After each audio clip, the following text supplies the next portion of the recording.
آج ہم اس کہانی کا آغاز ایک ایسے سوال سے کرتے ہیں جس کے اندر برٹش امپائر کے پورے زوال کی تاریخ چھپی ہوئی ہے۔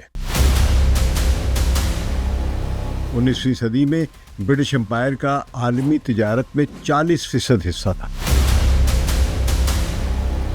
چین، سعودی عرب اور امریکہ کی موجودہ تمام تجارت کے حجم سے زیادہ بنتی ہے۔ سوال یہ کہ کیا برطانیہ واقعی دوسری عالمی جنگ جیتا تھا؟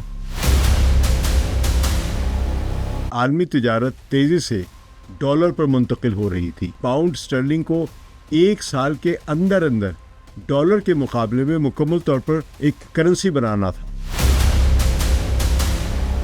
اینگلو امریکن لون کی سب سے خطرناک شرط پاؤنڈ سٹرلنگ کی کنورٹیبلٹی تھی۔ برطانیہ نے یونائٹڈ انڈیا کا قرضہ ادا کرنا تھا، جسے سٹرلنگ بیلنس کہا گیا تھا۔ آزادی ایک ایسے وقت پر دی گئی جب خود برطانوی ریاست شدید مالی بحران میں گھری ہوئی تھی۔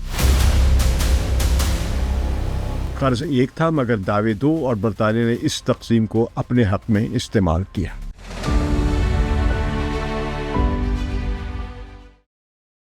ثقلین امام کا سلام قبول کیجیے۔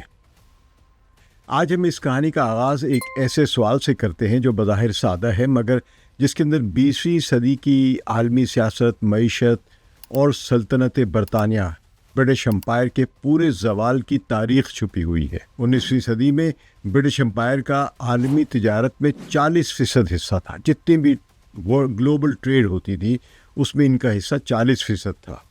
آج کے تناظر میں دیکھا جائے تو یہ جو مقدار ہے چین، سعودی عرب اور امریکہ کی موجودہ تمام تجارت کے حجم سے زیادہ بنتی ہے تناسب کے لحاظ سے۔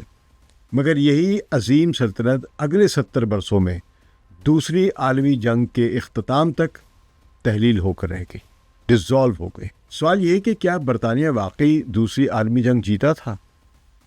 اگر میدان جنگ میں فتح کو معیار بنایا جائے تو جواب ہاں میں ہے۔ لندن پر بمباری کے باوجود برطانیہ نہ ٹوٹا، نازی جرمنی کے سامنے نہ جھکا، بلکہ ڈٹ کر کھڑا رہا اور مقابلہ کیا، اور 1945 میں فاتح اتحادی طاقتوں میں شامل تھا۔ مگر اگر ہم اس جنگ کا حساب کتاب کی میز پر جائزہ لیں، اگر اعداد و شمار، قرضوں، ذخائر، کرنسی اور عالمی مالیتی طاقت کے پیمانوں سے اس فتح کو ناپیں تو تصویر یکسر بدل جاتی ہے۔ برطانوی مورخ ایڈم ٹوس، جن کی مشہور کتاب کا نام ہے The Deluge, The Great War and the Remaking of Global Order 1916 to 1931، اس میں وہ لکھتے ہیں کہ پہلی عالمی جنگ کے بعد سے ہی برطانیہ دراصل ایک ایسی طاقت بن چکا تھا جو اپنی پرانی شان کو قرض، امید اور سیاسی وقار کے سہارے برقرار رکھے ہوئے تھا۔ دوسری عالمی جنگ نے اس حقیقت کو بالکل عریاں کر دیا، مگر اس کی جڑیں اس سے بہت ہی پہلے پڑ چکی تھی اس کے زوال کی، یعنی وہ اسباب پیدا ہو چکے تھے جس سے ان کا زوال نظر آ رہا تھا۔ دوسری عالمی جنگ سے پہلے برطانیہ کوئی مالی طور پر صحت مند ریاست نہیں تھی۔ پہلی عالمی جنگ نے اس کی معیشت کو گہرے گھاؤ لگائے تھے۔ برطانوی خزانے کے سرکاری اعداد و شمار کے مطابق 1920 کی دہائی میں برطانیہ کا قومی قرض مجموعی قومی پیداوار یعنی جی ڈی پی کے تقریباً 150 سے 180% کے درمیان تھا۔ یہ جتنی جی ڈی پی کا سائز تھا اس سے 150% سے لے کر 180% تک بڑھا ہوا تھا۔ تو قرضے بے انتہا جی ڈی پی سے زیادہ ہو چکے تھے۔ تو مشہور معاشی مورخ بیری ایچ اپنی کتاب گلوبلائزنگ کیپٹل میں لکھتے ہیں کہ برطانیہ نے پہلی جنگ کے بعد ایک ایسا مالی بوجھ اٹھایا جو صرف اس لیے قابل برداشت تھا کیونکہ دنیا اب بھی پاؤنڈ سٹرلنگ کو مرکزی کرنسی مانتی تھی۔ یعنی اس وقت کی جو گلوبل کرنسی تھی جس پہ عالمی سطح پر تجارت ہوتی تھی وہ برطانیہ کا سٹرلنگ پاؤنڈ تھا، جس طرح آج کل امریکی ڈالر ہے۔ تو 19ویں صدی میں پاؤنڈ سٹرلنگ عالمی تجارت کی ریڑھ کی ہڈی تھا۔ لندن دنیا کا فائنینشیل سینٹر یعنی مالیاتی مرکز تھا، اور برطانوی بینک عالمی تجارت کو فائنانس کرتے تھے، اور سلطنت برطانیہ یعنی برٹش امپائر کے زیر اثر بندرگاہوں، ریلوے لائنوں اور مائنز کانوں اور جو زرعی پیداوار کے خطوں سے مسلسل دولت لندن کی طرف فلو کرتی تھی، بہتی تھی، مگر یہ نظام اندر سے کمزور ہو چکا تھا اتنے بڑے قرضوں کے ہجوم کی وجہ سے۔ امریکی مورخ چارلز کینڈلبرگر، جن کی کتاب دی ورلڈ ان ڈپریشن 1929 سے 1939 ایک کلاسک سمجھی جاتی کتاب، اس میں بھی وضاحت کرتے ہیں کہ عالمی معیشت اس وقت تک مستحکم رہتی ہے جب تک ایک طاقت اسے سہارا دیتی رہے۔ پہلی جنگ عظیم کے بعد برطانیہ میں یہ صلاحیت باقی نہیں رہی تھی، اور امریکہ اس کردار کو پوری طرح قبول کرنے کے لیے بھی تیار نہیں تھا، یعنی پہلی عالمی جنگ سے لے کر دوسری عالمی جنگ کے درمیان تک، کیونکہ 1939 میں پھر سیکنڈ ورلڈ وار شروع ہوتی ہے۔ تو اس وقت تک کی یہ تاریخ میں بتاتے ہیں کہ اس وقت تک امریکہ تیار نہیں تھا اور برطانیہ خود اس قابل نہیں تھا۔ تو 1929 کا گریٹ ڈپریشن یعنی عظیم کساد بازاری کا جو بحران ہوا تھا، وہ اس کمزوری کو کھل کر سامنے لے آیا۔ عالمی تجارت سکڑ گئی، برطانوی برآمدات گر گئی، اور سونے کے ذخائر جو برطانیہ کے تھے وہ تیزی سے کم ہونے لگے۔ تو 1931 میں برطانیہ نے سونے کے معیار یعنی گولڈ سٹینڈرڈ کو ترک کر دیا، ڈی لنک کر دیا۔ سٹرلنگ پاؤنڈ جو پہلے ایک گولڈ کے ساتھ لنک تھا کہ اتنے سٹرلنگ پاؤنڈ سے اتنے اونس گولڈ ملے گا، اس ریس کو ڈی لنک کر دیا۔ یہ فیصلہ محض تکنیکی نہیں تھا بلکہ ایک علامتی شکست تھی۔ سونے کے معیار سے علیحدگی کا مطلب یہ تھا کہ دنیا کو یہ پیغام مل گیا کہ پاؤنڈ اب وہ مضبوط ستون نہیں رہا جس پر عالمی مالیاتی نظام کھڑا ہو سکے۔ اس دوران امریکہ خاموشی سے طاقتور ہو رہا تھا۔ 1920 کی دہائی میں امریکی ڈالر عالمی تجارت میں جگہ بنانے لگا تھا۔ امریکہ کے پاس دنیا کا سب سے بڑا صنعتی ڈھانچہ تھا، سونے کے سب سے زیادہ ذخائر تھے، اور وہ جنگ کے بعد قرض دینے والا سب سے بڑا ملک بن چکا تھا۔ ایڈم ٹوز کے مطابق پہلی جنگ کے بعد اصل فاتح امریکہ تھا، مگر اسے خود بھی اس بات پر پورا شعور نہیں تھا یا وہ تیار نہیں تھا۔ جب 1939 یعنی 1939 میں دوسری عالمی جنگ شروع ہوئی تو برطانیہ پہلے ہی کمزور بنیادوں پر کھڑا تھا۔ اس وقت اس کا قومی قرض جی ڈی پی کے تقریباً 110% سے لے کر 130% کے درمیان تھا۔ یہ سطح خطرناک تو تھی، مگر اگر جنگ نہ ہوتی تو شاید سنبھالی جا سکتی تھی، مگر جنگ نے ہر حساب بدل دیا۔ جنگ کے آغاز کے ساتھ ہی برطانیہ کو اسلحہ، تیل، خوراک اور خام مال درآمد کرنا پڑا، اور جو جنگ کے سامان ہوتے ہیں یہ سب کچھ ڈالر میں خریدا جاتا تھا اس وقت، کیونکہ امریکہ سے خریدا جا رہا تھا۔ برطانوی خزانے کی فائلوں کے مطابق 1940 اور 41 تک برطانیہ کے سونے اور ڈالر کے ذخائر تقریباً ختم ہو چکے تھے۔ وزیر اعظم ونسٹن چرچل نے 1940 میں ایک خفیہ یادداشت میں صاف الفاظ میں لکھا، اور یہ جملہ بعد میں ان کی سرکاری دستاویزات میں شامل بھی ہوا، کہ ہم نہ صرف ننگے ہو چکے ہیں بلکہ دیوالیہ بھی ہو چکے ہیں، اور اب ہمیں پرانی دنیا کے توازن کو درست کرنے کے لیے نئی دنیا کو پکارنا پڑے گا۔ یہ بالواسطہ امریکہ سے مدد کا ایک اشارہ تھا۔ یہ محض جذباتی زبان نہیں تھی، یہ ایک حقیقت کا اعتراف تھا جو انہوں نے اپنے خفیہ ڈائریز میں کیا ہے اس وقت۔ بعد میں یہ بات کھل کے سامنے آتی ہے۔ برطانیہ اب امریکہ کے بغیر جنگ جاری رکھنے کے قابل نہیں رہا تھا۔ اسی پس منظر میں امریکی صدر فرینکلن ڈی روزولٹ نے 1941 میں لینڈ لیز ایکٹ پیش کیا۔ اس قانون کے تحت امریکہ نے برطانیہ کو اسلحہ، خوراک، ایندھن اور دیگر ضروری سامان فراہم کیے جو جنگ کے لیے ضروری تھے، مگر فوری ادائیگی کے بغیر۔ یعنی برطانیہ کو تمام وہ فائنینشیل یا مالیاتی سپورٹ دی جس کی وجہ سے برطانیہ جنگ جاری رکھ سکتا تھا، لیکن یہ سپورٹ ایک قرض کی صورت میں، ایک ایگریمنٹ ایسا ہوا تھا۔ تو روزولٹ نے کانگریس میں اس کی مثال دیتے ہوئے کہا، اور یہ جملہ ان کی تقریروں کے مجموعے میں موجود ہے، کہ یہ ایسے ہی ہے جیسے کسی ہمسائے کو باغ کی نلی دینا ہے، یعنی جس کا گھر آگ میں جل رہا ہو اور اس کو ہم پانی سپلائی کرنا شروع کر دیں۔ لینڈ لیز بظاہر ایک خیراتی اقدام لگتا تھا، یعنی چیریٹی ہے۔ برطانیہ کے لیے امریکہ نے فراخ دلی کا مظاہرہ کیا ہے کہ اپنے دوست ملک کو وہ مدد دے رہا ہے، اس کو جنگ لڑنے میں اعانت کر رہا ہے، معاونت کر رہا ہے۔ مگر جو ایک اکنامک ہسٹورین ہے ایلن میکورڈ، وہ اپنی کتاب وار، اکانومی اینڈ سوسائٹی میں لکھتے ہیں کہ لینڈ لیز دراصل امریکہ کی عالمی قیادت کی بنیاد بنتا ہے بعد میں۔ جنگ کے اختتام تک امریکہ نے تقریباً 31 ارب ڈالر کا سامان فراہم کیا، جس میں سے 42% صرف برطانیہ کو ملا۔ اس مدد کے بغیر برطانیہ شاید 1941 کے بعد جنگ جاری بھی نہ رکھ پاتا، مگر اس مدد کی قیمت آزادی نہیں بلکہ انحصار تھی۔ برطانیہ پھر مکمل طور پر امریکہ پر انحصار کرنے لگ گیا تھا۔ جنگ کے دوران برطانیہ نے اپنی بیرون ملک سرمایہ کاری بیچ دی، یہ جتنے اس کے ایسٹس تھے ارجنٹینا سے لے کر اور ہر دوسرے ملک تک، کیونکہ اس کی 4-5 کانٹیننٹس پہ اس کی سلطنت پھیلی ہوئی تھی، امپائر پھیلی ہوئی تھی، جہاں جہاں ان کے اہم ایسٹس سے وہ اس نے مختلف سرمایہ داروں کو یا امریکی اداروں کو بیچنے شروع کر دیے تھے۔ امریکہ میں ریلویز، فیکٹریز اور جو شیئرز تھے وہ فروخت کیے۔ برطانوی سلطنت کے اندر سے وسائل نچوڑے گئے، یعنی ان کو نکال کے امریکہ کو، جس میں گولڈ بھی ہے اور دوسرے ادارے بھی ہیں۔ خاص طور پر جو ہندوستان سے فوجی خوراک اور خام مال لیا گیا، جس کی ادائیگی نقد میں نہیں کی گئی، یعنی برطانیہ نے نہ صرف امریکہ سے قرضہ لیا بلکہ انڈیا جو اس کی کالونی تھا ہندوستان، اس سے بھی بہت سارا سامان اور سولجرز، 25 لاکھ تو سولجرز لڑے تھے اس کی دوسری عالمی جنگ کے دوران جو انڈیا سے لیے گئے تھے، تو ان کی سیلریز، ان کا سامان اور سارے کے سارے جو یہ اخراجات تھے، یہ برطانیہ نے نقد نہیں خریدے، یعنی انڈیا کو کوئی پیسہ نہیں ملا، صرف وعدے فردا کہ آئندہ ہم آپ کو واپس کریں گے، تو جس کی ادائیگی نقد میں نہیں بلکہ وعدے ناموں میں کی گئی۔ مگر اس پر ہم تفصیل سے بعد میں بات کریں گے، کیونکہ بڑا اہم موضوع اس میں پاکستان اور ہندوستان کی جو تقسیم ہوتی ہے وہ بھی ایک اہم فیکٹر ہے۔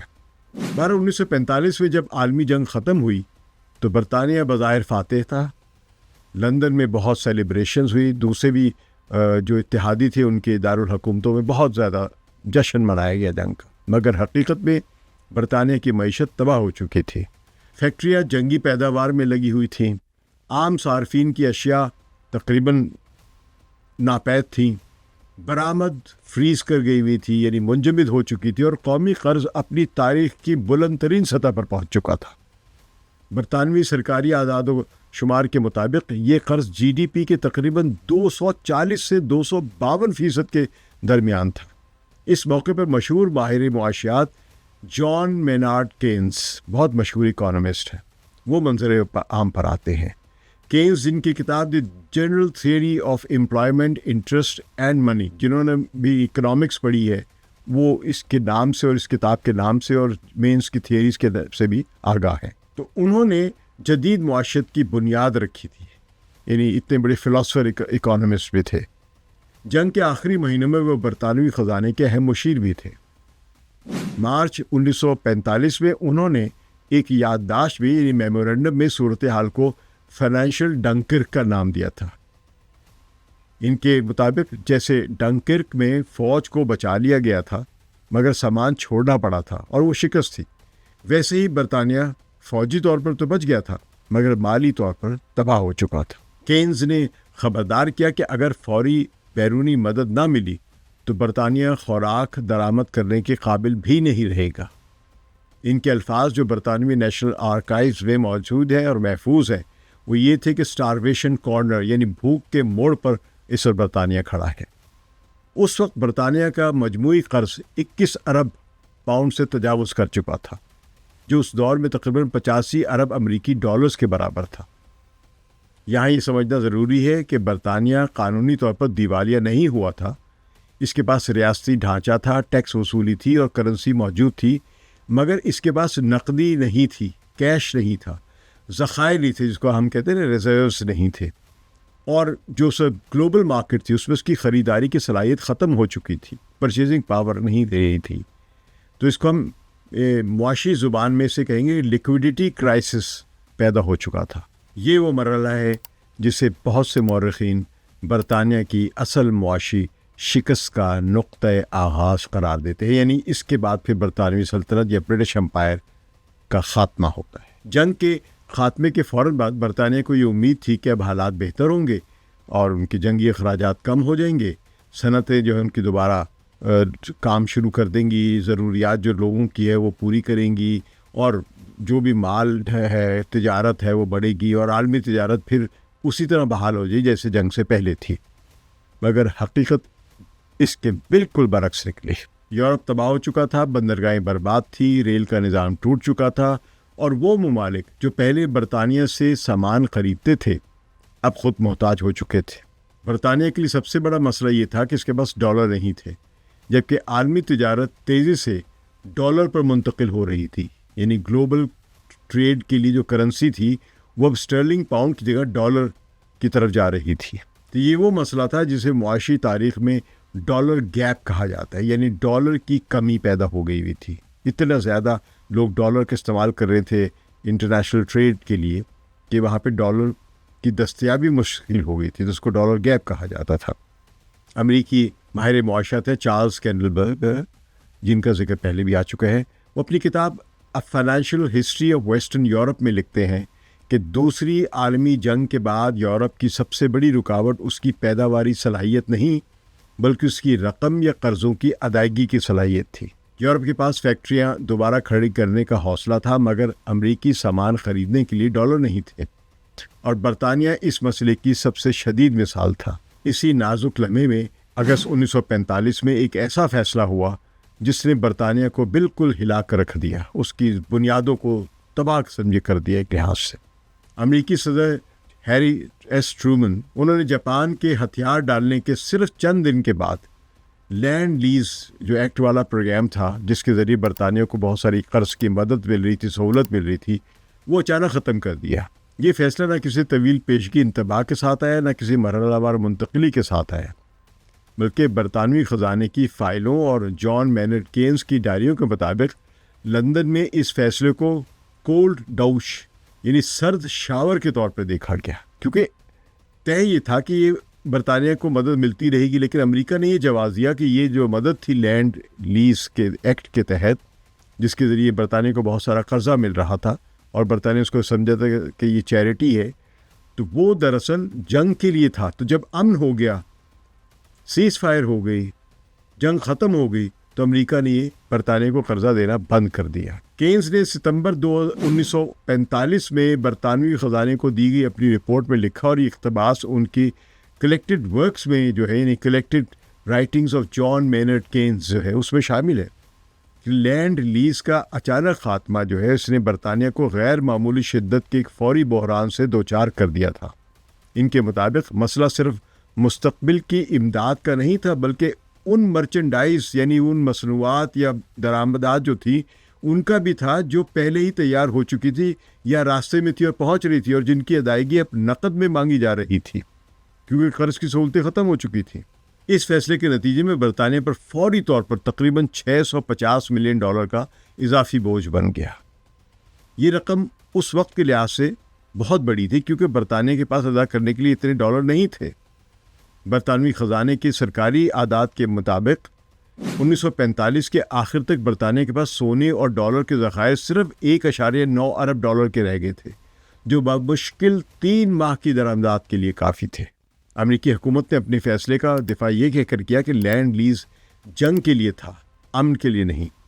امریکی وزیر خزانہ فریڈ ونسن، جن کا ذکر بعد میں اینگلو امریکن لون کے مذاکرات میں بھی ملتا ہے، انہوں نے کہا کہ امریکی کانگریس اب مزید تحفے دینے کے موڈ میں نہیں ہے، یعنی امریکہ کا رویہ ہی بدل گیا۔ اب یہ بات امریکی داخلی سیاست کے تناظر میں شاید درست تھی، مگر اس کے اثرات برطانیہ کے لیے تباہ کن ثابت ہوئے۔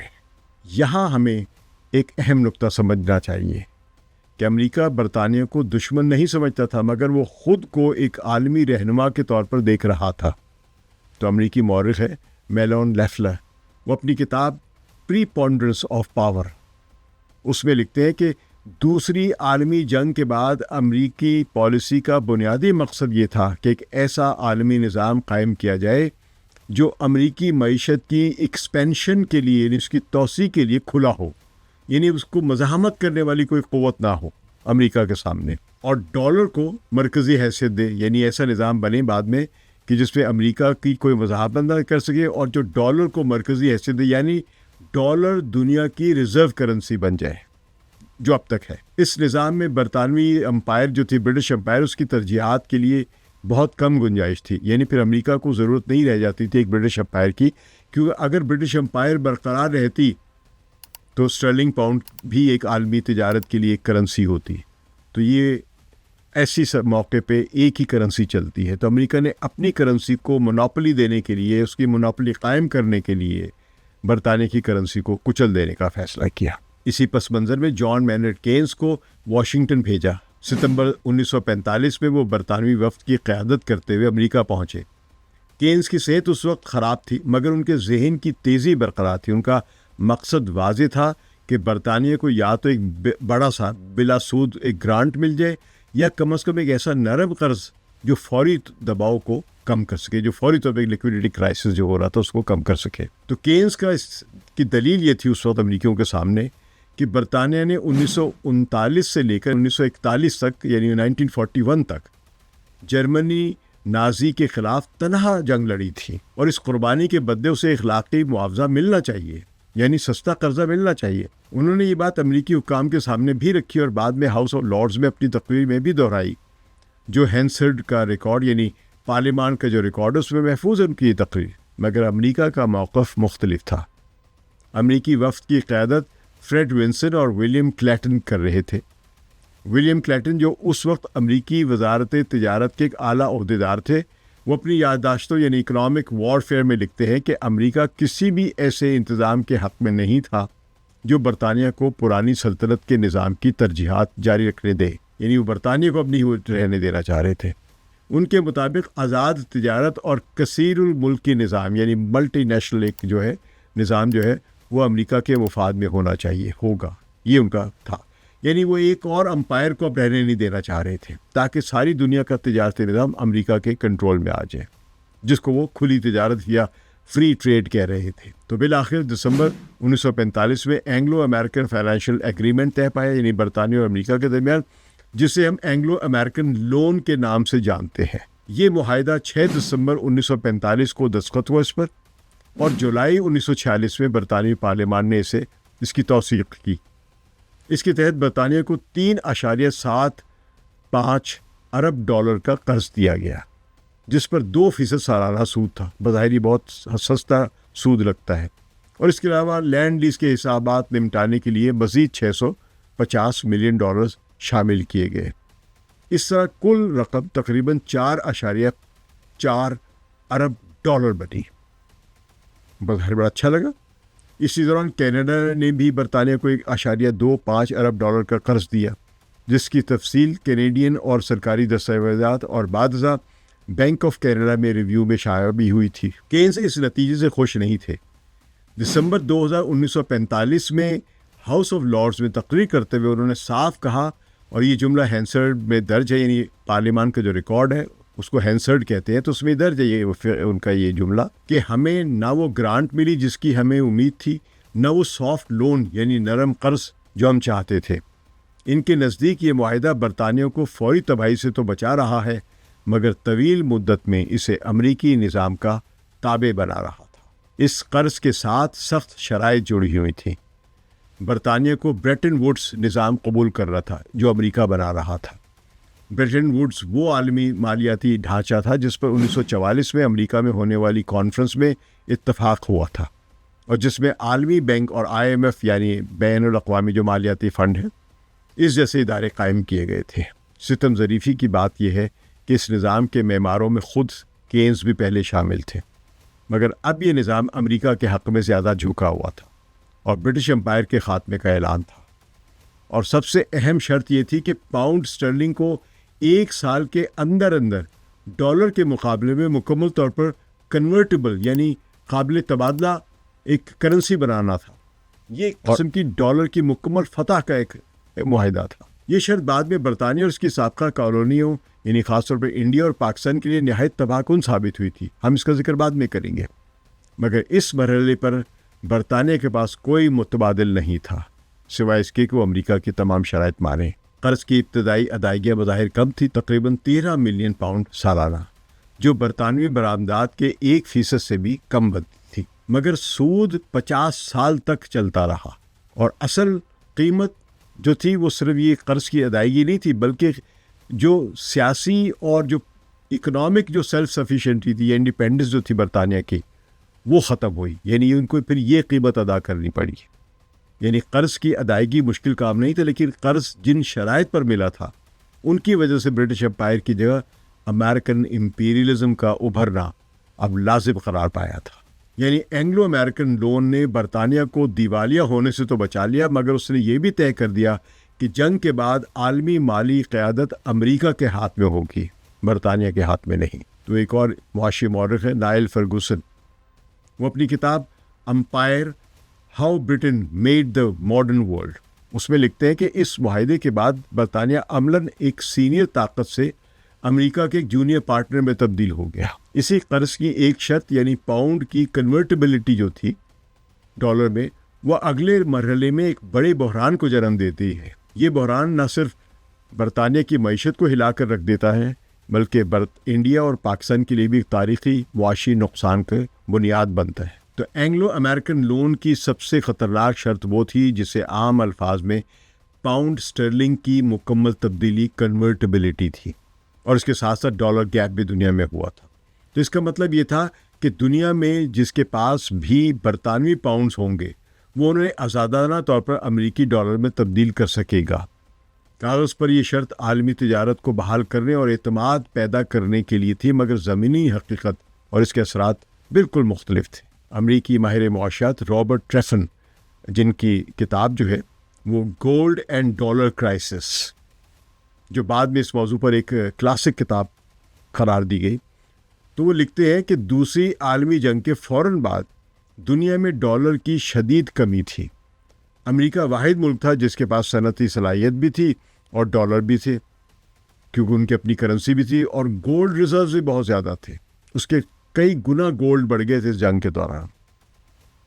یورپ بشمول برطانیہ سامان تو چاہتا تھا مگر اس کے پاس ادائیگی کے لیے ڈالرز نہیں تھے. ایسے ماحول میں پاؤنڈ کو قابل تبادلہ بنانے کے لیے، کنورٹیبل بنانے کے لیے، گویا زخمی جسم کو خون دینے کے بجائے اس سے مزید خون نکالنے کے مترادف تھا. یعنی برطانیہ کی جو پہلی ہی معاشی حالت اور مالیاتی حالت بہت پتلی تھی، اس کو مزید مدد کی ضرورت تھی. لیکن اس کنورٹیبلٹی کا مطلب یہ تھا کہ اب ان کے جو پاؤنڈز کی جو حیثیت ہے وہ بھی کم ہونے لگے گی اور ان کے جسم سے مزید خون نکالا جا رہا تھا امریکہ کے نظام کو مضبوط کرنے کے لیے، مالیاتی نظام کو. تو 15 جولائی 1947 کو برطانیہ نے پاؤنڈ کو باضابطہ طور پر کنورٹیبل قرار دے دیا. اس فیصلے کے فوراً بعد جو کچھ ہوا وہ کسی معاشی قیاس آرائی کا نتیجہ نہیں بلکہ ایک یقینی رد عمل تھا.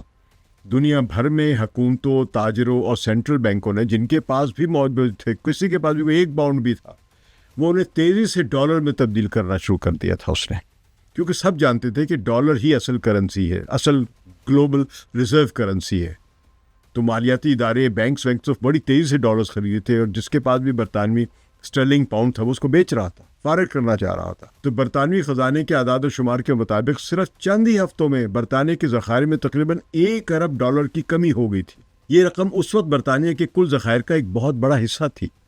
امریکہ کا مرکزی بینک یعنی فیڈرل ریزرو بینک، اس نے ستمبر 1947 کے اپنے بلیٹن میں لکھا، اور یہ حوالہ فیڈرل ریزرو بلیٹن کے ریکارڈ میں موجود ہے کہ غیر ملکی ممالک کے پاس موجود پاؤنڈ کو ڈالر میں تبدیل کرنے کی اجازت نے برطانیہ کے ذخائر پر شدید دباؤ ڈالا. صرف 5 ہفتوں میں 20 اگست 1947 کو برطانیہ نے کنورٹیبلٹی معطل کر دی، مجبور ہوا. یہ فیصلہ اس بات کا اعتراف تھا کہ اینگلو امریکن لون کی ایک بنیادی شرط ناکام ہو چکی ہے. جان مینارڈ کینز اس وقت زندہ نہیں تھے، وہ اپریل 1946 میں انتقال کر گئے تھے. مگر ان کے ساتھ ہی جو اکانومسٹ جو تھے انہوں نے بعد میں لکھا، اور جیسے کہ رچرڈ کان نے اپنی تحریروں میں بھی بیان کیا ہے، کہ اگر کینز زندہ ہوتے تو وہ اسے ایک پریڈکٹیبل کیٹاسٹرافی کہتے. یہ بحران صرف برطانیہ کا داخلی مسئلہ نہیں تھا بلکہ اس کے اثرات براہ راست ان ممالک پر بھی پڑے جن کے پاس بڑی مقدار میں پاؤنڈ جمع تھے. ان میں سب سے بڑا نام انڈیا کا تھا، اور اس کے بعد پاکستان کا، جو ابھی ایک نوزائیدہ ریاست کے طور پر وجود میں آیا تھا. برطانیہ نے یونائٹڈ انڈیا کا قرضہ ادا کرنا تھا، جسے سٹرلنگ بیلنس کہا گیا تھا، جو 15 اگست کی پارٹیشن کے بعد ایک مخصوص تناسب کے لحاظ سے انڈیا اور پاکستان میں تقسیم کیا گیا کہ ان دونوں کو ان کے تناسب کے لحاظ سے برطانیہ قرضہ واپس کرے گا، جو سٹرلنگ بیلنس جس کو کہہ رہے تھے. تو ان دونوں کو اسی تناسب کے لحاظ سے ادائیگی بھی کی جانی تھی. اب یہاں میں سٹرلنگ بیلنس کے تصور کو دوبارہ سمجھ رہا ہوگا کہ یہ تھا کیا. جنگ کے دوران برطانیہ نے انڈیا سے تقریباً 25 لاکھ فوجی بھرتی کیے، جنہیں مشرق وسطیٰ، یورپ اور مشرق بعید میں یعنی برما وغیرہ کے محاذوں پر، پھر جاپان کی طرف بھی لڑنے کے لیے بھیجا گیا تھا۔ اس کے علاوہ ان سب کے لیے خوراک، کپڑے، یونیفارمز، چائے وغیرہ، سگریٹس، ہر قسم کا ریل کا سامان، اور آپ کو پتہ ہے جنگ کی صورت میں بہت ساری چیزوں کی درکار ہوتی ہے، اسلحہ بھی، بارود بھی، تو ان سب کی ادائیگی برطانیہ نے نقد یا سونے میں نہیں کی انڈیا کو۔ اس کے بدلے میں بینک آف انگلینڈ میں انڈیا کے کھاتے میں پاؤنڈ میں رقم درج کر لی جاتی کہ اچھا آپ نے اتنے آدمی بھیجے، اتنا سامان بھیجا، تو آپ کو اتنے بنے، 1 ملین بنے، 10 ملین بنے، 100 ملین بنے، ان کو ہم نے لکھ لیا، آپ کو بعد میں دیں گے۔ تو اس کو سٹرلنگ بیلنس کہا گیا۔ یہ دراصل برطانیہ کی طرف سے ایک وعدہ تھا کہ جنگ کے بعد یہ رقم انڈیا کو ادا کی جائے گی۔ تو انڈین مورخ ہے بینرجی، اور وہ اقتصادی تاریخ دان ایک ہے B.R. ٹوملنسن۔ انہوں نے اپنی کتاب the economy of modern India میں لکھتے ہیں کہ جنگ کے اختتام پر برطانیہ پر انڈیا کا تقریباً 1.5 ارب پاؤنڈ کا واجب الادا قرضہ تھا۔ یہی وہ رقم تھی جو 1947 میں تقسیم کے بعد ہندوستان اور پاکستان کے درمیان کے کھاتوں میں بانٹی گئی اور مجموعی طور پر تقریباً 1.16 ارب پاؤنڈ بنتی تھی، جو برطانیہ نے انہیں ادا کرنی تھی۔ جب پاؤنڈ کنورٹیبل بنا دیا گیا تو اصولی طور پر ہندوستان اور پاکستان یہ کر سکتے تھے کہ اپنے سٹرلنگ بیلنس کو ڈالر میں تبدیل کر کے عالمی منڈیوں سے مشینریاں خریدتے، خوراک اور ٹیکنالوجی بھی خریدیں۔ یہی ان کی منصوبہ بندی بھی تھی۔ تو انڈیا کے پہلے وزیر اعظم جواہر لال نہرو نے اپنی تقریروں اور خطوط میں بعد میں لکھا، جو ان کے selected works of Jawahar Lal Nehru کے نام سے شائع بھی ہوئے، وہ اس امید کا اظہار کیا تھا کہ جنگی بقایا جات ہندوستان کی صنعتی ترقی کی بنیاد بنیں گے۔ یعنی اس جنگ کے بعد جو ہندوستان نے خرچ کیا تھا اور جو برطانیہ پر ان کا قرض، یعنی انڈیا نے جو برطانیہ کو قرض دیا ہوا تھا، اس کی واپسی سے ہندوستان کی انڈسٹریل جو بیسز ہیں ان کو بنایا جائے گا، ایک انڈسٹریل کنٹری بنایا جائے گا۔ مگر کنورٹیبلٹی کی معطلی نے یہ راستہ بند کر دیا۔ برطانیہ نے اچانک یہ بھی اعلان کر دیا کہ پاؤنڈز اب آزادانہ طور پر ڈالر میں تبدیل نہیں ہو سکتا ہے۔ اس کا مطلب یہ ہے کہ ہندوستان اور پاکستان کے پاس موجود رقم کاغذ پر تو تھی، مگر وہ اسے اپنی مرضی سے استعمال نہیں کر سکتے تھے۔ وہ رقم لندن میں بلاک ہو گئی تھی۔ امریکی سفارت خانے کی خفیہ رپورٹ جو اپریل 1950 میں تیار کی گئی اور بعد میں امریکی نیشنل آرکائیوز میں ڈی کلاسیفائی ہوئی، وہ رپورٹ صاف لفظوں میں کہتی ہے کہ برطانیہ سٹرلنگ بیلنس کو اپنی معیشت کے لیے مسلسل خطرہ سمجھتا تھا، کیونکہ ان کو پتا تھا کہ ہم نے قرضہ دینا ہے، واپس کرنا ہے انڈیا کا۔ تو اس سے سوچا یہ تو تھریٹ ہے، اگر اس کو قرضہ ادا کرنا شروع کر دیا برطانیہ نے تو برطانیہ پھر دوبارہ سے بینکرپٹ کی نوبت تک پہنچ جائے گا۔ تو اس رپورٹ میں یہ بھی درج ہے کہ اگر انڈیا اور پاکستان جیسے بڑے ملک اپنی رقوم آزادانہ طور پر نکال لیں تو پاؤنڈ پر شدید مالیاتی دباؤ بڑھے گا اور برطانیہ کی اپنی اقتصادی جو بحالی ہے وہ خطرے میں پڑ جائے گی۔ تو اسی رپورٹ میں ایک جملہ ایسا بھی ہے جو اس پوری کہانی کا اخلاقی پہلو عیاں کرتا ہے۔ اس میں لکھا ہے کہ اگر ان ممالک کی جو نکالنے کی جو صلاحیت کو برطانیہ کی استطاعت کے مطابق محدود کر دیا جائے تو وہ نہ صرف اپنی ترقی بڑھانے سے قاصر ہوں گے بلکہ موجودہ رفتار بھی برقرار نہیں رکھ سکیں گے۔ یعنی برطانیہ کو اس بات کا پورا علم تھا کہ اس کے یہ فیصلے انڈیا اور پاکستان کی ترقی روک دیں گے، مگر اس کے باوجود برطانیہ نے نہ صرف اس رقم کی ادائیگی کو محدود کیا بلکہ انہیں صرف برطانوی مصنوعات کو پاؤنڈز میں استعمال کرنے کی ضرورت سمجھا گیا۔ یہ کہ آپ برطانوی سٹرلنگ بیلنس جو تھا اس کو اب ڈالر میں کنورٹ نہیں کر سکتے، اور جب استعمال کریں گے تو صرف برطانیہ ہی کی مصنوعات خریدیں گے، اب عالمی منڈی سے کوئی چیز نہیں خرید سکیں گے۔ اس کا بہت نقصان ہوا۔ اس کے فوراً بعد جو مزید گھاؤ لگا انڈیا اور پاکستان کو وہ یہ کہ 1949 میں یعنی 1949 میں ایک اور فیصلہ آیا جس نے اس نقصان کو مزید بڑھا دیا۔ ستمبر 1949 میں برطانیہ نے پاؤنڈ کی قدر میں 30% کمی کر دی۔ پاؤنڈ جو پہلے 4.03 ڈالر کے برابر تھا، یعنی ایک پاؤنڈ، اب 2.80 ڈالر کا رہ گیا، یعنی آدھی ہو گئی۔ یہ فیصلہ عالمی سطح پر پاؤنڈ کو بچانے کی کوشش تھا، مگر جن کے پاس پاؤنڈ میں رقم تھی، یہ جیسے کہ انڈیا اور پاکستان تھے، ان کے لیے تو ایک بہت بڑی خاموشی سے کٹوتی ہو گئی۔ آپ نے برطانوی پاؤنڈ کو ڈی ویلیو کر کے ان دو ملکوں کو سخت سزا دی۔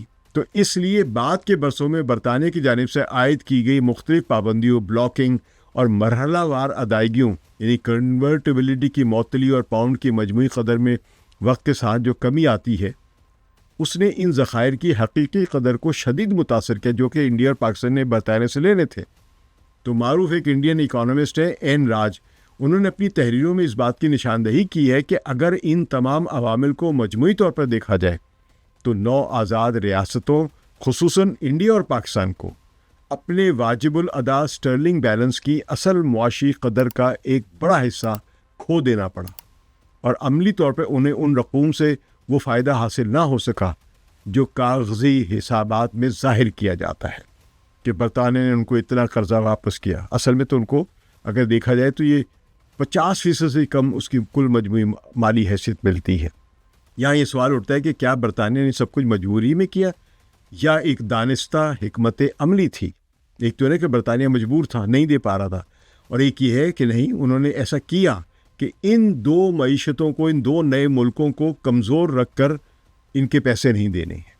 تو اس کا جواب ہمیں برطانوی پارلیمنٹ کے ان مباحث میں ملتا ہے، ان ڈیبیٹس میں ملتا ہے جو بعد میں ہینسرڈ کا ریکارڈ کا حصہ بنتی ہے۔ نومبر 1949 میں ہاؤس آف کامنز میں ایک بحث کے دوران کرنل کروتھویٹ ایئر، جو خود برطانوی رکن پارلیمان تھے، انہوں نے حکومت پر سخت تنقید کی۔ ہینسرڈ کے مطابق انہوں نے کہا کہ حکومت نے مصر اور ایران جیسے ممالک سے کوئی سخت مطالبات نہیں کیے، بلکہ ان کے لیے پاؤنڈ کی قدر میں کمی سے بھی تحفظ کے انتظامات کیے نہیں۔ جب پاؤنڈ کو ڈی ویلیو کیا گیا تو اس کے نتیجے میں جو سب کو نقصان پہنچا، تو اس میں مصر بھی تھا، ایران بھی تھے، جن سے برطانیہ نے قرضے لیے ہوئے تھے۔ تو وہ ڈی ویلیوشن سے جو ان کو نقصان پہنچ رہا تھا، برطانیہ نے اس کو کمپنسیٹ کیا، مگر انڈیا اور پاکستان کے معاملے میں انتہائی سخت رویہ اپنایا۔ اس طرح 1950 میں ونسٹن چرچل، جو اس وقت اپوزیشن میں تھے، انہوں نے سوال اٹھایا کہ برطانیہ نے جنگ کے دوران ان ممالک کے دفاع پر آنے والے اخراجات کے بدلے ان سے دعویٰ کیوں نہیں کیا؟ یعنی وہ اور استحصال کرنا چاہ رہے تھے کہ یہ جو قرضہ اسٹرلنگ بیلنس بنتی ہے، یہ بھی کاٹ لو اس بہانے کہ تمہارا دفاع ہم نے کیا۔ اب انڈیا کا دفاع کس نے کیسے کیا، یہ ونسٹن چرچل جانتے۔ تو یہ ونسٹن چرچل، یہ برطانیہ کی جو ایلیٹ امپیریلسٹ تھنکنگ ہے، اس کی صحیح عکاسی کرتا ہے۔ تو اس پر یعنی جب ونسٹن چرچل نے کہا تو اس وقت کے جو وزیر خزانہ تھے ہیو گیٹسکل، انہوں نے جواب دیا، اور یہ جواب بھی ہینسرڈ میں درج ہے کہ حکومت نے اسے نہ عملی طور پر ممکنہ اقدام سمجھا اور نہ ہی دانشمندانہ سمجھا کہ اگر آپ باقی ان پر ذمہ داری ڈال دیں کہ تمہارا دفاع برطانیہ نے کیا، لہذا برطانیہ کو پیسے ادا کرو۔ تو اس جواب سے صاف ظاہر ہوتا ہے کہ کہاں نرم رویہ اپنایا برطانیہ اور کہاں سختی کی۔ غالباً انڈیا اور پاکستان سے زیادتیوں والے اقدامات کے دیگر عوامل بھی تھے۔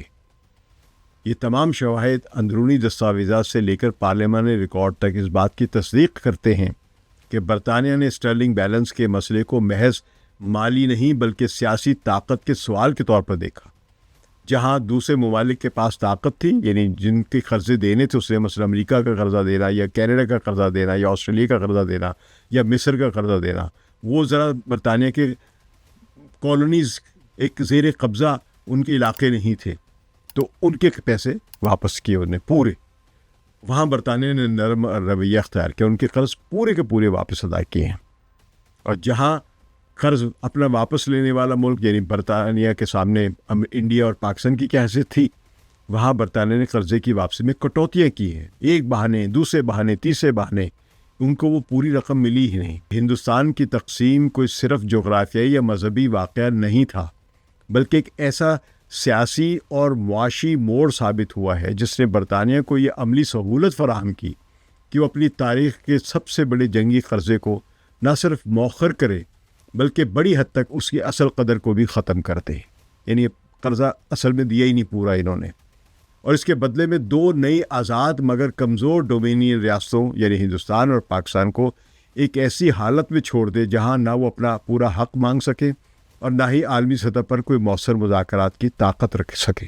1947 میں جب برطانیہ نے ہندوستان کو آزادی دی تو بظاہر یہ سامراج کے خاتمے کا ایک تاریخی لمحہ تھا، مگر عملی حقیقت یہ تھی کہ یہ آزادی ایک ایسے وقت پر دی گئی جب خود برطانوی ریاست شدید مالی بحران میں گھری ہوئی تھی، مقروض تھی۔ برطانوی مورخ ایرک ہابس باؤم نے اپنی معروف کتاب the age of extremes, the short 20th century میں صاف لفظوں میں لکھتے ہیں کہ برطانوی سلطنت کا خاتمہ کسی اخلاقی بیداری کا نتیجہ نہیں تھا، بلکہ یہ مالی مجبوری تھی۔ سلطنت کی قلتی ہونے والی تھی، بینکرپٹ ہونے والی تھی۔ تو ایرک ہابس باؤن کے مطابق دوسری عالمی جنگ کے بعد برطانیہ کے پاس نہ وہ زر مبادلہ رہا تھا، نہ وہ مالی طاقت کہ وہ ایک یونائٹڈ اور اکنامکلی کنسالیڈیٹڈ اسٹرانگ انڈیا کو اپنے ساتھ برابری کی سطح پر کھڑا ہو کر حساب کتاب کر سکتا۔ یعنی کمزور ہو چکے ہوئے سارے دونوں یہ آزاد ہونے والے ملک، انڈیا بھی۔ یہاں یہ نقطہ بہت اہمیت رکھتا ہے کہ اگر ہندوستان تقسیم نہ ہوتا اور متحدہ ہندوستان رہتا، یعنی یونائٹڈ انڈیا کو آزادی دی جاتی، تو برطانیہ کے سامنے ایک ایسی ریاست ہوتی جس کے پاس دنیا کی سب سے بڑی آبادیوں میں سے ایک مربوط انتظامی ڈھانچہ اور بہت زیادہ ایگریکلچر لینڈ اور صنعتی بیس بھی موجود تھا، اور بہترین امکانات تھے وہاں پہ، اور سب سے بڑھ کر ایک متحد، طاقتور اور مؤثر سیاسی آواز تھی۔ بی آر ٹاملنسن، جو استعماری معیشت کے معتبر مورخ سمجھے جاتے ہیں، اپنی کتاب دی پولیٹیکل اکانومی آف راج اس میں لکھتے ہیں کہ یونائٹڈ انڈیا جنگ کے فوراً بعد عالمی معیشت میں ایک بڑے قرض خواہ کے طور پر ابھر سکتا تھا، یعنی انہیں برطانیہ سے رقم وصول ہونا تھی۔ ان کے مطابق ہندوستان کے اسٹرلنگ بیلنسز کی مالیت اتنی زیادہ تھی کہ وہ برطانیہ پر مالی دباؤ ڈالنے کے ساتھ ساتھ بین الاقوامی مالیاتی اداروں میں بھی اس کے لیے مشکلات پیدا کر سکتا تھا۔ یعنی برطانیہ کے خلاف اپنا کیس جو تھا یہ یونائٹڈ انڈیا کسی بھی عالمی فورم پر لے جا سکتا تھا اور برطانیہ پر پابندی عائد کروا سکتا تھا، کیونکہ نیا نظام بن رہا تھا اور نظام چلانے کے لیے ان کو اصولوں پر رکھنا پڑ رہا تھا، بلکہ خود بریٹن ووڈ میں جا کے وہ یہ اپنا کیس پیش کر سکتا تھا، اقوام متحدہ میں اٹھا سکتا تھا۔ مگر برطانیہ نے 1947 میں ہندوستان کو آزادی دی تو اس کے ساتھ ہی ایک بہت بڑا اور پیچیدہ مالی مسئلہ بھی چھوڑ دیا، جس کا تعلق دوسری عالمی جنگ سے تھا۔ جنگ کے دوران ہندوستان نے برطانیہ اور اس کے اتحادیوں کی بہت مدد کی تھی۔ اس مدد میں فوجی خدمات تھی، 25 لاکھ فوجی گئے تھے لڑنے کے لیے، ان کے لیے خوراک مہیا کی تھی، کپاس، کپڑے اور تمام مصنوعات اس قسم کی جو انڈیا بنا سکتا تھا وہ مہیا کی تھی، اور دوسرا سامان بھی مہیا کیا تھا۔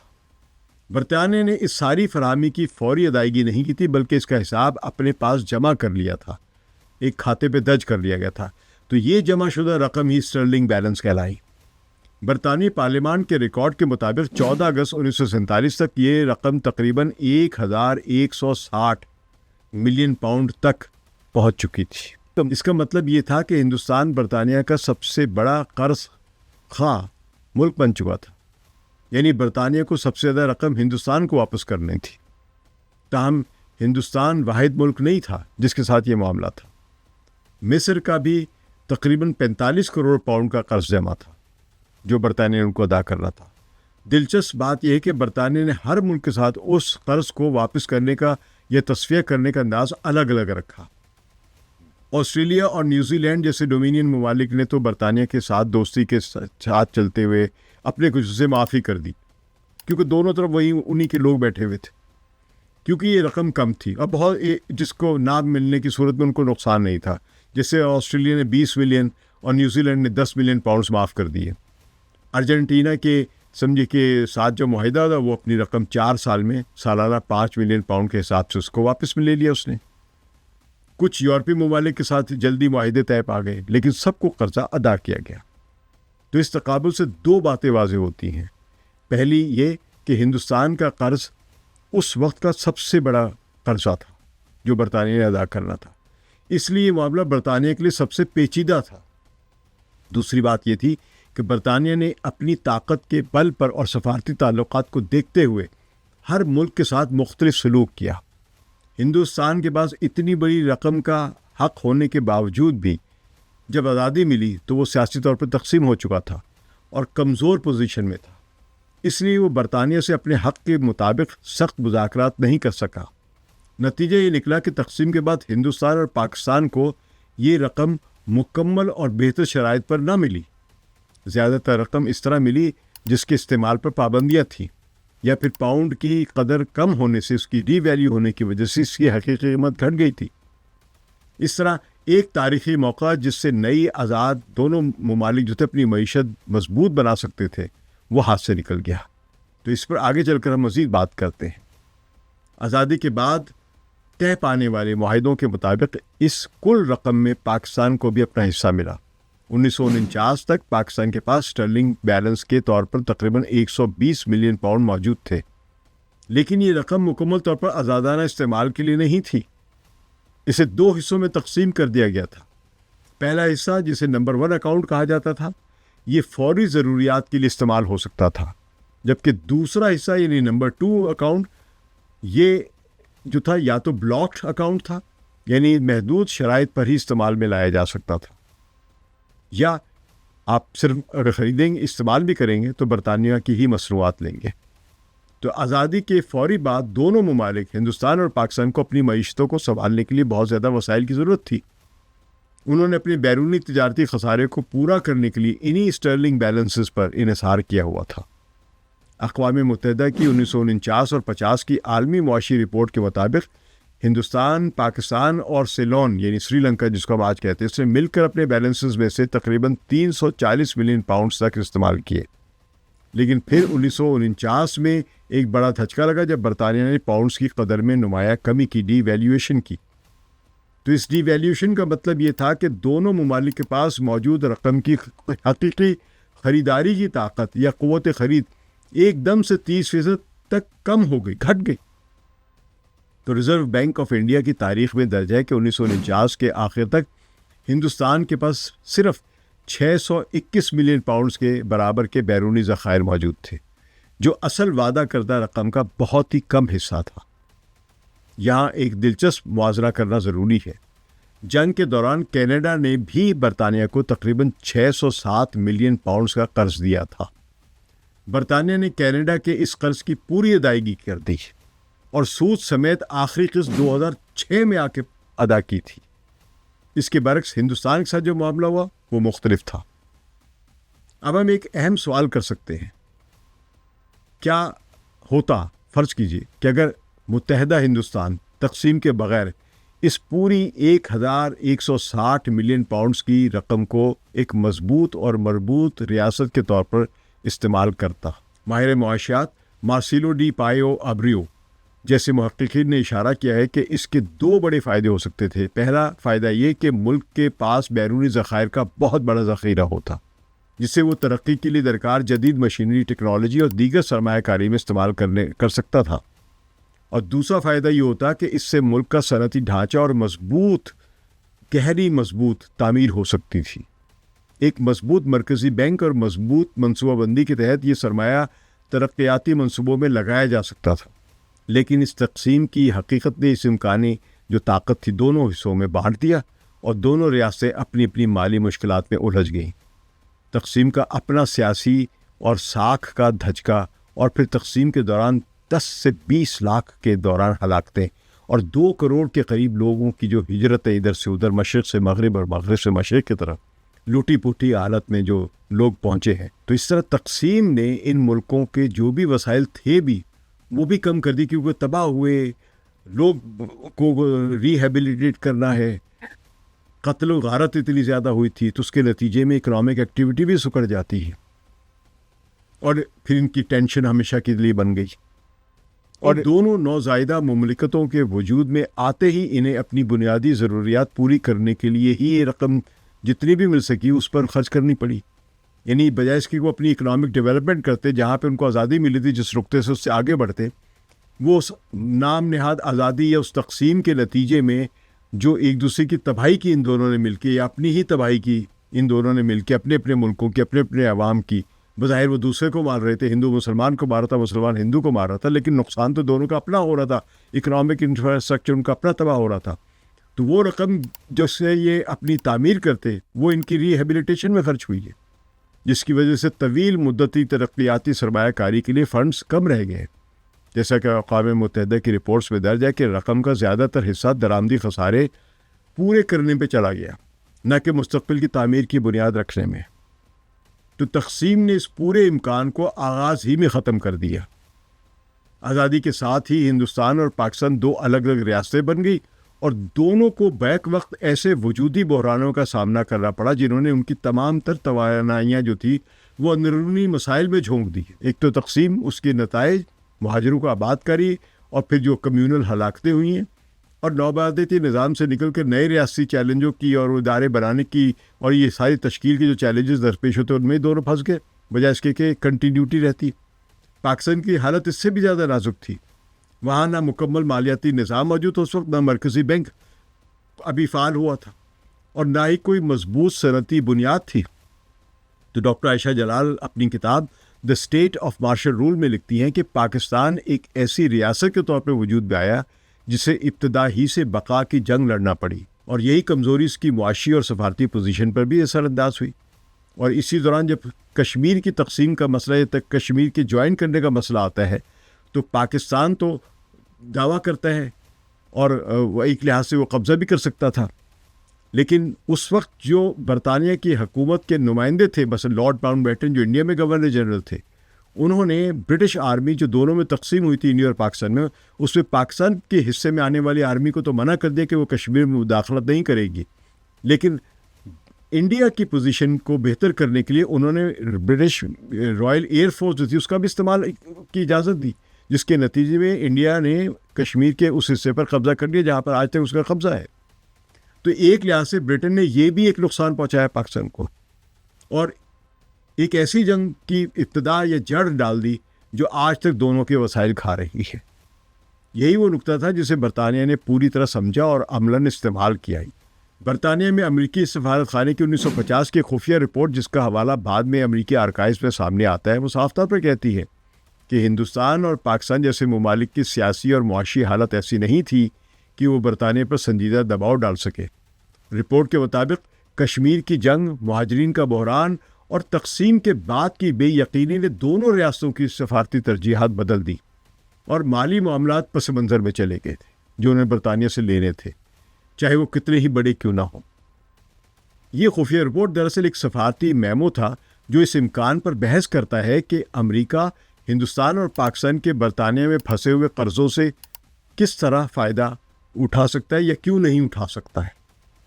یعنی اس بحث میں بھی، اس میمو میں یہ نہیں تھا کہ پاکستان اور انڈیا کی مدد کس طرح کی جائے، بلکہ یہ تھا کہ اگر پاکستان اور انڈیا یہ پیسے نکلوا لے برطانیہ سے تو اس سے امریکہ کس طرح فائدہ اٹھا سکتا ہے۔ تو یہ اس پر بحث تھی۔ تو 1948 میں اس وقت کے ایک جو سامراجی ذہنیت والے برطانوی وزیر تھے سر اسٹیفرڈ کرپس، انہوں نے پارلیمان میں اسٹرلنگ بیلنسز کے بارے میں جو بیان دیا وہ اس طاقت کے عدم توازن کی عملی مثال تھا۔ یہ وہی سر اسٹیفرڈ کرپس ہیں جو دوسری عالمی جنگ کے دوران مارچ 1942 میں ایک خاص سیاسی مشن پر ہندوستان آئے تھے۔ تو تاریخ میں سے کرپس مشن کے نام سے جانا جاتا ہے۔ میرے بہت سارے دوست ہیں جنہوں نے یہ پورے تاریخ پڑھی ہوئی ہے پاکستان کی، ان کے اس بیان میں ان جمع شدہ رقوم میں سے کٹوتیوں کا بھی ذکر تھا۔ اس معاملے کو طے کرنے کا انداز ایک آزاد ریاستوں کے ساتھ باہمی معاہدے سے زیادہ برطانیہ کی جانب سے ایک یک طرفہ انتظامی فیصلے جیسا لگتا تھا، جیسا کہ ہندوستان اور پاکستان 1942 کی طرح اب بھی برٹش کالونیز تھے۔ اب تو یہ ملک آزاد تھے تو ان سے نیگوسیشنز کر کے یہ معاہدہ کرنا چاہیے تھا، لیکن ان سے نیگوسیشن نہیں کی۔ سر اسٹیفرڈ کرپس نے اسے مختصر مدتی انتظام قرار دیا اور کہا کہ یہ حتمی تصفیے کو متاثر نہیں کرے گا۔ یعنی برطانوی پارلیمانی ریکارڈ کے مطابق سر اسٹیفرڈ کرپس نے ہندوستان اور پاکستان کے واجب الادا رقوم میں کٹوتیوں کا اعلان ایسے انداز میں کیا جیسے یہ کسی آزاد ریاست کے ساتھ طے پانے والا معاہدہ نہیں بلکہ کالونی کا انتظامی فیصلہ ہو۔ تو اگر ہندوستان متحد ہوتا تو ایسا اعلان ممکن نہیں تھا۔ ایک متحدہ ہندوستان اس مسئلے کو برطانوی پارلیمان تک محدود نہ رکھتا بلکہ اقوام متحدہ بین الاقوامی مالیاتی فنڈ میں لے کر جا سکتا تھا اور عالمی رائے کو متحرک کر سکتا تھا۔ جس وقت کرپس نے ہندوستان اور پاکستان کی انتہائی ضرورت والی رقم دبانے کا اعلان کیا، اس وقت گاندھی کو ہلاک کیا جاتا ہے اور جناح زیارت میں محصور ہوتے ہیں۔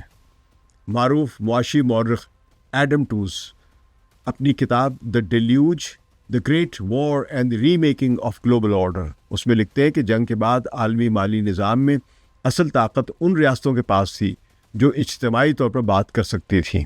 ان کے مطابق تقسیم شدہ اور داخلی بحرانوں میں گھری ہوئی ریاستیں ہمیشہ کمزور مذاکراتی پوزیشن میں رہتی ہیں، خاص طور پر جب وہ ایک ہی قرض کے مختلف حصوں کی دعوے دار ہوں۔ ہندوستان اور پاکستان بالکل اسی صورتحال کا شکار تھے۔ قرض ایک تھا مگر دعوے دو، اور برطانیہ نے اس تقسیم کو اپنے حق میں استعمال کیا۔ تو نائل فرگوسن نے اپنی کتاب empire how Britain made the modern world میں لکھتے ہیں کہ برطانیہ ہمیشہ وہاں نرمی دکھاتا ہے جہاں سے اس کے بدلے میں اسٹریٹجک یا سیاسی فائدہ نظر آتا تھا۔ ہندوستان اور پاکستان کے معاملے میں برطانیہ کو ایسا کوئی فوری خطرہ محسوس نہیں ہوا کہ یہ مقابلہ کر سکیں گے برطانیہ کا۔ تقسیم نے دونوں ریاستوں کو کمزور کر دیا اور ایک دوسرے کے مد مقابل کھڑا کر دیا، اور کشمیر کی جنگ نے ان کی توجہ ان کے وسائل اور اندرونی اور علاقائی تنازعات میں الجھا دیا۔ اس صورتحال میں برطانیہ یہ بخوبی جانتا تھا کہ وہ نہ صرف مکمل ادائیگی سے بچ سکتا ہے بلکہ یہ بھی کہ اس فیصلے پر کوئی متحد اور مضبوط رد عمل سامنے نہیں آئے گا ان دونوں ملکوں کی طرف سے۔ اگر تقسیم نہ ہوتی منظرنامہ بالکل مختلف ہو سکتا تھا۔ ایک متحدہ ہندوستان جس پر برطانیہ کا تقریباً 1.25 ارب پاؤنڈ واجب الادا تھا، نو آبادیاتی تاریخ کا سب سے بڑا قرض خواہ بن جاتا ہے۔ امریکی ماہر معاشیات جان کینتھ گیلبریتھ اپنی کتاب دی گریٹ کریش اور بعد کی تحریروں میں بار بار اس بات پر زور دیتے ہیں کہ قرض خواہ کی اصل طاقت رقم میں نہیں بلکہ اس کی اجتماعی حیثیت میں ہوتی ہے۔ متحدہ ہندوستان اس اجتماعی طاقت کی ایک نمایاں مثال بن سکتا تھا۔ اس کے برعکس تقسیم نے اس طاقت کو ٹکڑوں میں بانٹ دیا۔ پاکستان کے حصے میں آنے والی رقم نسبتاً کم تھی مگر اس کی ضروریات کہیں زیادہ تھیں۔ ہندوستان کے پاس نسبتاً زیادہ وسائل تھے مگر اس کے مسائل بھی وسیع تھے۔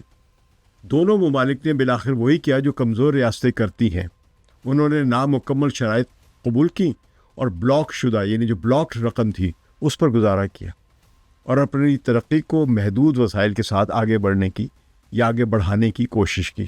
یہاں سونے کی قیمت ایک مثال ہے۔ یہ میں نے اس پر ایک تھوڑا سا موازنہ کرنے کے لیے خود اس کا ایک اس زمانے کی قیمتیں اور آج کے زمانے کی قیمتیں رکھ کے یہ ایک میں نے موازنہ کیا ہے۔ تو یہاں سونے کی قیمت کی مثال اس رقم کی قوت خرید سمجھانے کے لیے پیش کی جا سکتی ہے۔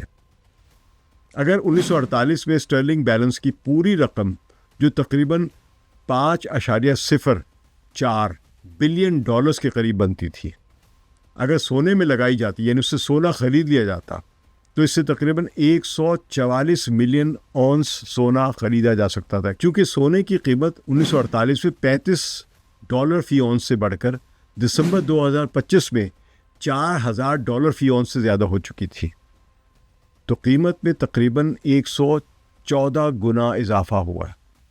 اس حساب سے اگر وہ سونا آج ہوتا تو اس کی مالیت 5.04 بلین ڈالر کے بجائے تقریباً 574 ارب امریکی ڈالر کے قریب ہوتی، جو سونے کی بطور اثاثہ قدر میں ہونے والی زبردست اضافے اور کاغذی کرنسی کی قوت خرید میں جو کمی ہوئی ہے اس کو واضح کرتا ہے کہ اصل میں آپ کو کیا ملا، اور آپ اگر وہ اسی وقت سارا پیسہ لے کے گولڈ کی پرائس میں رکھ لیتے یا گولڈ کی صورت میں رکھ لیتے تو آج ان کی کیا حیثیت ہوتی اس رقم کی۔ تو یہ محض ایک مالی نقصان نہیں تھا بلکہ ایک تاریخی موقع کا ضیاع تھا۔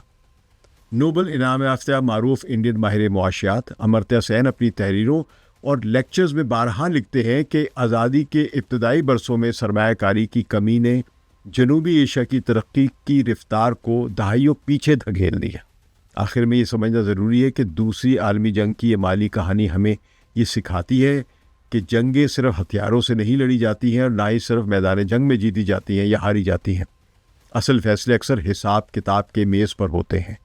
برطانیہ نے جنگ عسکری طور پر جیتی مگر مالی طور پر کمزور ہوا، اور اپنی کمزوری کو سنبھالنے کے لیے اس نے وہ راستہ اختیار کیا جس کی قیمت اس کی سابقہ نوآبادیات نے ادا کی، یعنی ہندوستان اور پاکستان نے۔ تو ہندوستان اور پاکستان کے لیے یہ ایک دوہرا نقصان تھا، ایک طرف غلامی، تقسیم اور تشدد کا صدمہ، اور دوسری طرف وہ مالی مسائل جو ان کی ترقی اور ان کی تعمیر نو میں اور صنعتی ترقی اور خود مختاری میں، یعنی معاشی خود مختاری اصل خود مختاری ہوتی ہے، یہ سب پیسہ اس کے لیے بنیاد بن سکتے تھے، وہ یا تو کاٹ لیے گئے یا ان کی اصل قدری ختم ہو گئی۔ اس کے ساتھ اجازت دیجیے، خدا حافظ۔